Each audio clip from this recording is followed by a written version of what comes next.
Hello there, Brian King here. I started a discussion on my main profile this morning about generalized anxiety disorder, which is something that I was diagnosed with probably in about fifth grade. And it may be familiar to you, it may not be. So, what it is, and I'll give it to you in more layman's terms instead of diagnostic criteria, what it is this generalized restlessness that we feel all the time.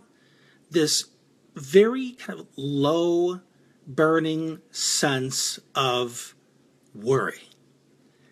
Like there may be something to be afraid of, maybe not quite sure, but I'm going to be alert just in case. And what this does is it makes it difficult to focus. It makes it difficult to allow happiness in. It makes it difficult to enjoy life because you have this constant sense of maybe there's going to be danger. But here's where it really becomes problematic. When you believe it. When you believe that it is a sincere dread that needs your attention. That it is authentic. It's a representation of a real entity that's in the environment. So you give it a lot of credit. You give it a lot of attention. And from time to time, you decide to ramp it up. You get involved in this wonderful story that, what if there is a problem? What if it's terrible? What if I can't handle it? That's how you overwhelm yourself. What if I can't handle it? What if it's too much? I've seen parents do this all the time when they have their own anxiety. So what is the first best step in managing generalized anxiety disorder? You have got to let go of the story.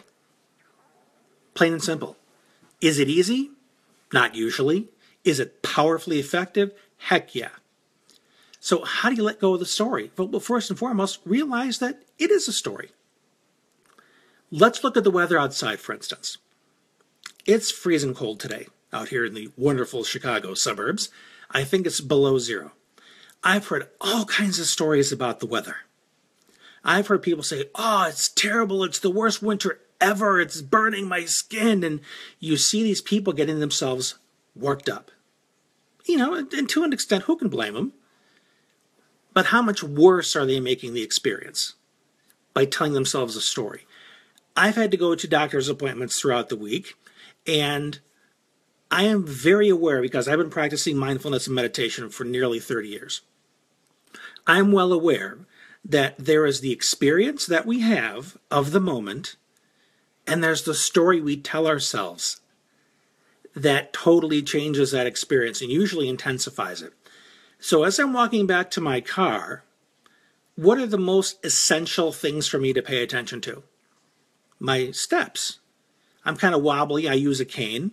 So I'm focusing on one foot in front of the other, keeping my balance, being present, being mindful of my steps. I feel the cold. I acknowledge that it's cold, but I don't tell myself a great big story about how bad it is that it's cold, how much I wish it was warm, how much I wish I'd chosen to live in Miami instead of Chicago, and on and on and on. You choose the story that you are going to invest in, plain and simple. So what this process is, it's about changing your relationship to that experience. Is it one that's dreadful? Is it one that demands that you be on heightened alert in case your anxiety is correct? See, I'm anxious right now. I'm anxious all the time. I have this baseline anxiety called generalized anxiety disorder. And people will look at me and say, wow, you seem so calm. You have this sense of peace about you. It doesn't mean the anxiety's gone away. It means I'm not having a conversation in my head about it. I know it's there. Just like I know that there's cold outside. Even on a nice spring day, if a breeze comes by, I can say, oh, that's a nice breeze. Or I can say, oh, that's a nice breeze.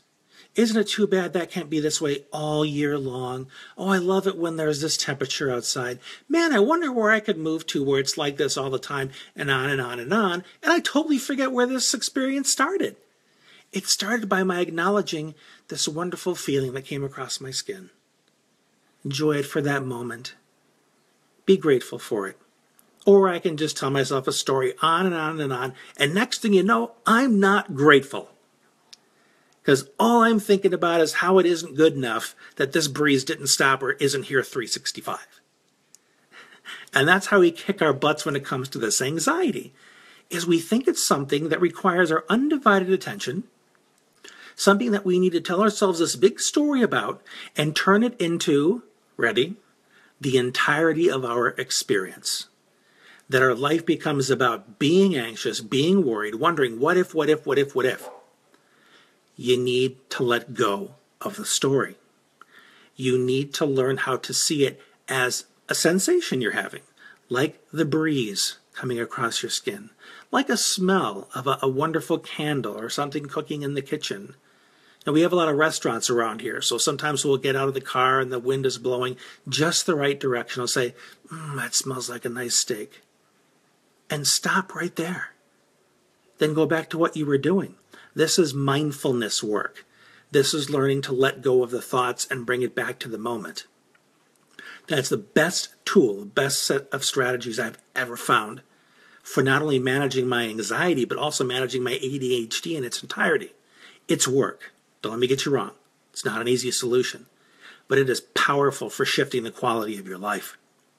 So that's an overview. That's an outline of how to tackle this, because people were really asking, how do you manage this? My kid drives himself crazy. What do you do with it? So that's it in a nutshell. Of course, there's going to be some individual tweaks because everybody's different. There may be some additional legs on that table that we need to knock out so it doesn't hold up the conversation or the belief that drives your anxiety. So have at it. Play with these ideas. And by all means, reach out to me and ask me questions if you need help implementing this, because that's why I'm here. And if there's anybody you know, and I'm sure you do, who can benefit from this conversation, feel free to share this video. That's what it's for. In fact, share anything that I post here, because ultimately I'm here to help. So with that, have a wonderful day. This has been Brian. We'll talk to you again real soon.